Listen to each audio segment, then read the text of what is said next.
ओम ब्रह्म सत्यम। आज एक वार्तालाप श्री रामकृष्ण परमहंस का जो कि उनके भक्तों के साथ हुआ था वो आपके सामने रखा जा रहा है। बड़े भाग्य की बात होती है कि सत्पुरुषों के जो डायरेक्ट वचन हैं, उनका जो डायरेक्ट मार्गदर्शन है, वो जब हमको सुनने को मिलता है, पढ़ने को मिलता है। क्योंकि जिसने ईश्वर प्राप्त किया है, जिसने ईश्वर को जाना है, उसके वचन सुनकर हमारे अंदर भी ईश्वर प्राप्ति की प्रेरणा पैदा होती है, ईश्वर भक्ति का भाव पैदा होता है। इसलिए सत्पुरुषों के वचन बड़े ही कीमती होते हैं। श्री रामकृष्ण परमहंस की विशेषता यह थी कि उनके वचन बड़े ही सरल रूप में होते थे और आम बातचीत के रूप में होते थे। इसलिए ये वार्तालाप जरा ध्यान से सुने। एक भक्त उनसे कहता है, मैंने सुना है महाराज आप ईश्वर दर्शन करते रहते हैं।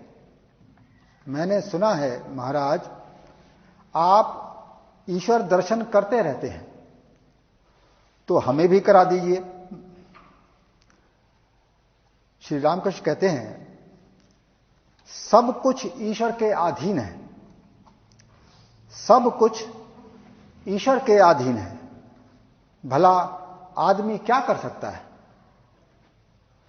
उनका नाम लेते हुए कभी अश्रुधारा बहती है, कभी नहीं। उनका ध्यान करते हुए कभी कभी खूब उद्दीपन होता है, अर्थात खूब आनंद आता है। किसी दिन कुछ भी नहीं होता। कर्म चाहिए तब दर्शन होते हैं। एक दिन भावावेश में मैंने हालदार तालाब देखा। वहां देखा एक निम्न जाति का आदमी काई हटाकर पानी भर रहा है। उसने दिखाया काई हटाए बिना पानी नहीं भरा जा सकता है। इसी प्रकार कर्म बिना किए भक्ति नहीं होती। कर्म बिना किए भक्ति नहीं होती, ईश्वर दर्शन नहीं होता। ध्यान, जप, यही सब कर्म है। उनके नाम और गुणों का कीर्तन करना भी कर्म है, और दान, यज्ञ, ये भी सब कर्म ही हैं। मक्खन अगर चाहते हो तो दूध को लेकर दही जमाना चाहिए, फिर निर्जन में रखना चाहिए, फिर दही जमाने पर मेहनत करके उसे मथना चाहिए, तब कहीं मक्खन निकलता है। अर्थात जैसा सत्पुरुषों ने मार्गदर्शन किया है उस प्रकार जप ध्यान करना चाहिए, तभी धीरे धीरे एक दिन अंदर ईश्वर का बोध होता है, ईश्वर का अनुभव होता है। भक्त उनसे पूछता है, जी हां, कर्म तो चाहिए ही, बड़ा परिश्रम करना पड़ता है, तब कहीं वस्तु लाभ होता है। पढ़ना भी कितना पड़ता है, अनंत शास्त्र हैं। अब श्री रामकृष्ण परमहंस कहते हैं उनसे, शास्त्र कितना पढ़ोगे, सिर्फ विचार करने से क्या होगा? पहले उनके लाभ करने की चेष्टा करो। गुरु की बात पर विश्वास करके कुछ कर्म करो। गुरु की बात पर विश्वास करके कुछ कर्म करो। गुरु न रहे तो ईश्वर से व्याकुल होकर प्रार्थना करो। वे कैसे हैं वे खुद समझा देंगे। कहने का तात्पर्य यही है कि गुरु ने जो साधना बताई है, गुरु ने जिस प्रकार सांसारिक जीवन व्यतीत करने को बताया है, उस प्रकार से यदि शिष्य जीवन व्यतीत करे, साधना करे, तब निश्चित ही अंतर्यामी जो ईश्वर हैं वो फल देते हैं। फल किस रूप में? अपने दर्शन के रूप में, अपने प्रेम के रूप में। किताब पढ़कर क्या समझोगे? जब तक बाजार नहीं जाया जाता तब तक दूर से बस हो हल्ला सुन पड़ता है। बाजार पहुंचने पर एक और तरह की बात होती है, तब सब साफ दिख पड़ता है और साफ सुन पड़ता है। आलू लो और पैसे दो, साफ सुनाई देगा। दूर से समुद्र के हरहराने का ही शब्द सुन पड़ता है। पास जाने पर कितने ही जहाजों को जाते हुए, कितने ही पक्षियों को उड़ते हुए और उठती हुई कितनी ही तरंगे देखोगे। पुस्तक पढ़कर ठीक अनुभव नहीं होता, बड़ा अंतर है। उनके दर्शनों के बाद पुस्तक, शास्त्र और साइंस सब तिनके जैसे जान पड़ते हैं। बड़े बाबू के साथ परिचय की आवश्यकता है। उनकी कितनी कोठियां हैं, कितने बगीचे हैं, कंपनी का कागज कितने का है, ये सब पहले से जानने के लिए इतने उतावले क्यों हो रहे हो? नौकरों के पास जाते हो तो वे खड़े भी नहीं रहने देते। कंपनी के कागज की खबर भला क्या देंगे? परंतु किसी तरह बड़े बाबू से एक बार मिल भर लो, चाहे धक्के खाकर मिलो और चाहे चार दीवारी लांघ कर। तब उनके कितने मकान हैं, कितने बगीचे हैं, कितने का कंपनी कागज है, वे खुद बतला देंगे। बाबू से भेंट हो जाने पर नौकर और दरबान सब सलाम करेंगे। अर्थात कहने का तात्पर्य यह है कि हम जो संसार की चीजों के पीछे, संसार के व्यक्तियों के पीछे जो पड़े रहते हैं, उनको बड़ा महत्व देते हैं, परंतु असली जो भंडार है सुख का, वो ईश्वर के पास है। जिसने ईश्वर से नजदीकी हासिल की, इस संसार का जो मालिक है उसकी जिसने भक्ति की, तो सारे संसार का बोध, सारे संसार का ज्ञान उसको स्वयं ही हो जाता है कि यहां पर क्या क्या है।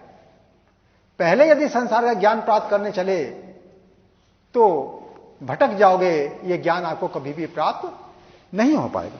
इसीलिए बुद्धिमान वही है जो सबसे पहले ईश्वर की भक्ति करके ईश्वर से दोस्ती कर लेता है, ईश्वर के साथ प्रेम लगा लेता है। अब भक्त पूछता है, जब उन्होंने बाबू से भेंट की बात करी, अब बड़े बाबू से भेंट भी कैसे हो? रामकृष्ण कहते हैं, इसीलिए कर्म चाहिए। ईश्वर हैं यह कहकर बैठने से कुछ ना होगा। ईश्वर हैं यह कहकर बैठे रहने से कुछ ना होगा। किसी तरह उनके पास तक जाना होगा। निर्जन में उन्हें पुकारो, प्रार्थना करो, दर्शन दो, ये कह कहकर व्याकुल होकर रो। कामिनी और कांचन के लिए पागल होकर घूम सकते हो तो उनके लिए भी कुछ पागल हो जाओ। लोग कहें कि ईश्वर के लिए अमुक व्यक्ति पागल हो गया है, कुछ दिन सब कुछ छोड़कर उन्हें अकेले में पुकारो। केवल वे हैं ये कहकर बैठे रहने से क्या होगा?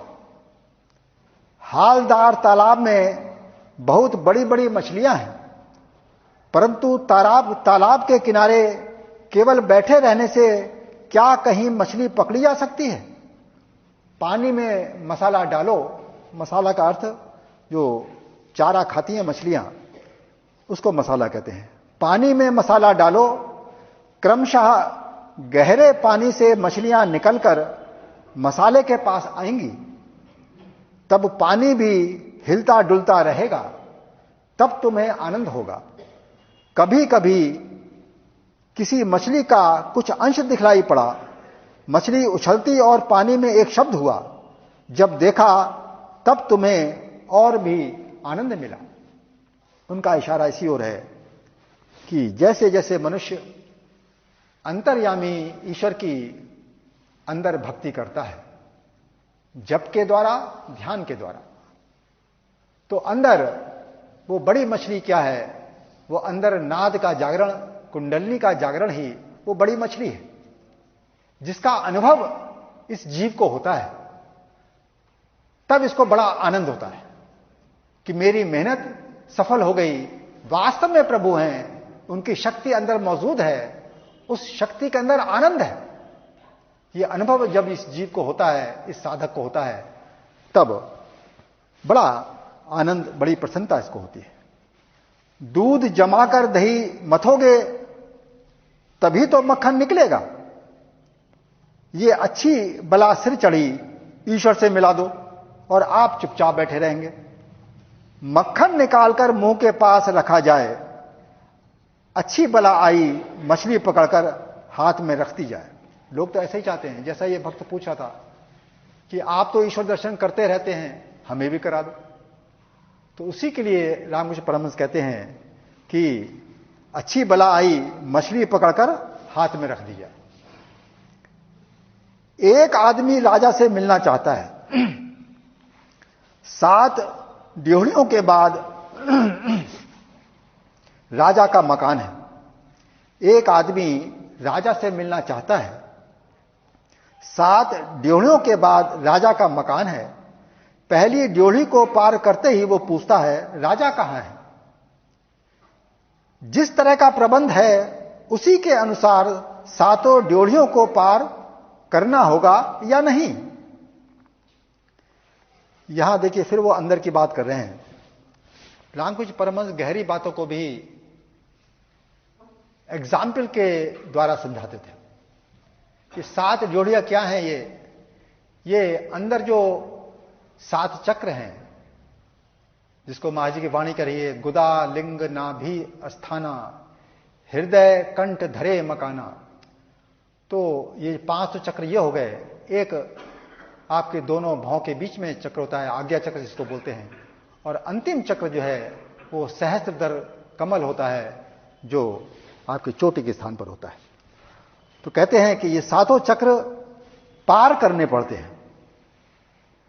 कहते हैं जिस तरह का प्रबंध है उसी के अनुसार 7 ड्योढ़ियों को पार करना होगा या नहीं। तो वो प्रबंध क्या है? वो प्रबंध एक ही है। तूने गुरु की आज्ञा पालन करके यदि गुरु मंत्र का जाप किया और संसार में मर्यादा का जीवन बिताया। मर्यादा का जीवन किस लिए? वो इसलिए कि तेरी जो मन की वृत्ति है वो संसार के भोगों में फंसी हुई है, उसमें रस ले रही है। और जब तक तू संसार में रस ले रहा है, अंदर का रस तुझको नहीं आ सकता। ये पक्की बात है। लेकिन अंदर का रस ऐसा है जो मौत के वक्त भी छूटता नहीं। यदि इस जन्म में ईश्वर का पूर्ण दर्शन नहीं हुआ, ईश्वर प्राप्ति नहीं भी हो पाई, तो गीता में साफ साफ कृष्ण कह रहे हैं कि योग क्षेम को मैं वहन करता हूं। अर्थात जो कुछ भी तूने प्राप्त किया उसकी रक्षा करता हूं, और जो कुछ भी कमी रह गई है उसकी पूर्णताई करता हूं। तो यहां यदि साधना में कुछ कसर बाकी रह भी गई तो प्रभु उसको खत्म नहीं कर देते, उसकी रक्षा करते हैं। और अगला शरीर जब मनुष्य का प्राप्त होता है उसमें मंजिल पूरी भी वही कर देते हैं। तो इसीलिए संसार के भोगों में वक्त व्यतीत करना, उसके लिए लालायित होना, ये मनुष्य जन्म की बर्बादी है। तो इसीलिए जब तक गुरु आज्ञा पालन नहीं करोगे तो अंदर की ये जो 7 ड्योढ़ियां हैं, ये 7 चक्र हैं, ये पार कैसे होंगे? तो इसीलिए रामकृष्ण परमहंस भजन गाया करते थे, जागो मां कुल कुंडलिनी, तुम नित्यानंद स्वरूपिणी, प्रसुप्त भुजंगाकारा आधार पद्म वासिनी। देखिए बड़ा साफ कह रहे हैं, जागो मां कुल कुंडलिनी। वो किसको मां कहते थे? वही कुंडलिनी शक्ति है जो आपके देह के रोम रोम में जीवन प्रदान कर रही है। उसी को ईश्वर शक्ति कहते हैं, उसी को मां कहते हैं, उसी को पार्वती कहते हैं। वही काली है उसका दर्शन मुझको अपने अंदर हो सकता है। तो वो काली शिव के साथ रमण करती है, महाकाल के साथ रमण करती है। उस महाकाल का ही दूसरा नाम ब्रह्म है, उसी का दूसरा नाम आत्मा है, उसी का एक नाम सत्ता है। तो सारे उसी के नाम हैं। तो उसकी शक्ति का जो क्षेत्र है ये देह है। तो इस देह के रोम रोम में वो शक्ति रम रही है। और मैं कितना भाग्यहीन हूं कि जिसके आधार पर सारा संसार चक्र चल रहा है, सारा प्रकृति चक्र चल रहा है। किसी वस्तु का जीवन उस शक्ति के बिना है ही नहीं। तो ऐसी जो ब्रह्म शक्ति है, ऐसी जो काली है, वो मेरे रोम रोम में व्याप्त है, लेकिन मैं उससे दूर हूं। संसार की छोटी छोटी वस्तुओं के लिए मैं रो रहा हूं, भटक रहा हूं। तो कितनी बड़ी मूर्खता है इंसान की, जो संसार के भोगों में रमा हुआ है, उसकी कमाई में अपना जीवन व्यतीत कर रहा है, अंदर का उसको होश ही नहीं।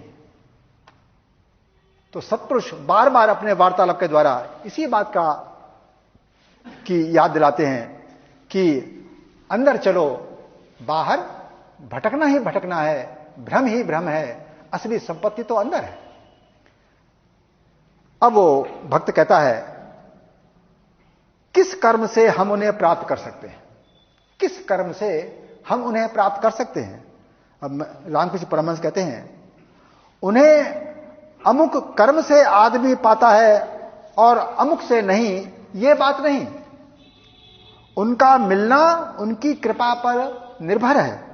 हां, व्याकुल होकर कुछ कर्म करते रहना चाहिए। व्याकुलता के रहने पर उनकी कृपा होती है। इसका मतलब यह है, वो कर्म क्या है? वही कह रहे हैं कि जप ध्यान वही कर्म है उनके लिए।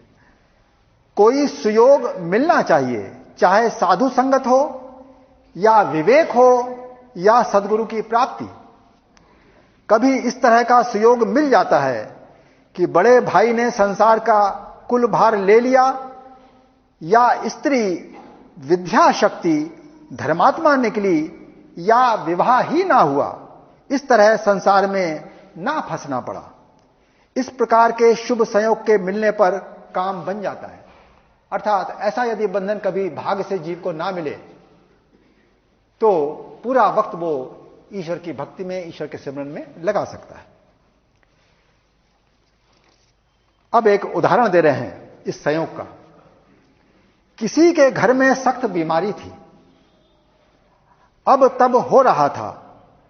किसी ने कहा, स्वाति नक्षत्र में बरसात का पानी अगर मुर्दे की खोपड़ी में गिरकर रुक जाए और एक सांप मेढक का पीछा करे, सांप के लपक कर पकड़ते समय मेढक खोपड़ी के उस पार उछलकर चला जाए और सांप का विष उस खोपड़ी में गिर जाए, उसी विष की दवा यदि बनाई जाए और वो दवा अगर मरीज को दी जा सके तो वो बच सकता है।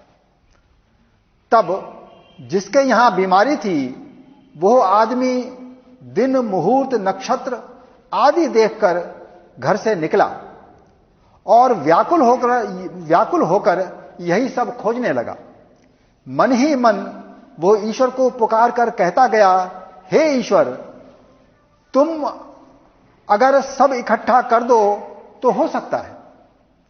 इस तरह जाते जाते सचमुच ही उसने देखा कि एक मुर्दे की खोपड़ी पड़ी हुई है। देखते ही देखते थोड़ा पानी भी बरस गया। तब उसने कहा, हे गुरु, मुर्दे की खोपड़ी मिली और थोड़ा पानी भी बरस गया और उसकी खोपड़ी में जमा भी हो गया। अब कृपा करके और जो दो एक योग हैं उन्हें भी पूरा कर दो भगवान।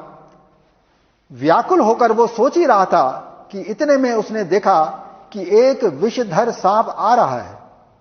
तब उसे बड़ा आनंद हुआ। वो इतना व्याकुल हुआ कि छाती धड़कने लगी और कहने लगा, हे गुरु, सांप भी आ गया है। कई योग तो पूरे हो गए, कृपा करके और जो बाकी है उन्हें भी पूर्ण कर दो। कहते ही कहते मेढक भी आ गया। सांप मेढक को खदेड़ने भी लगा। मुर्दे के सिर के पास सांप ने ज्यों ही उस पर चोट करना चाहा कि मेढक उछलकर इधर से उधर हो गया और विष उसी खोपड़ी में गिर गया। तब वो आदमी तालियां बजाने और नाचने लगा। इसीलिए कहता हूं, व्याकुलता के होने पर सब हो जाता है। ये कहानी आपको ऐसा लगता होगा, क्यों रामकृष्ण परमहंस ने सुनाई? ये तो असंभव सी बातें हैं। ये कैसे हो सकता है? इतने संयोग एक साथ कैसे इकट्ठे हो सकते हैं? आपको पता नहीं, ऐसा ही होता है।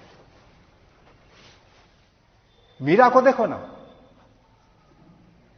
राणा ने विष का प्याला भेजा उसके लिए,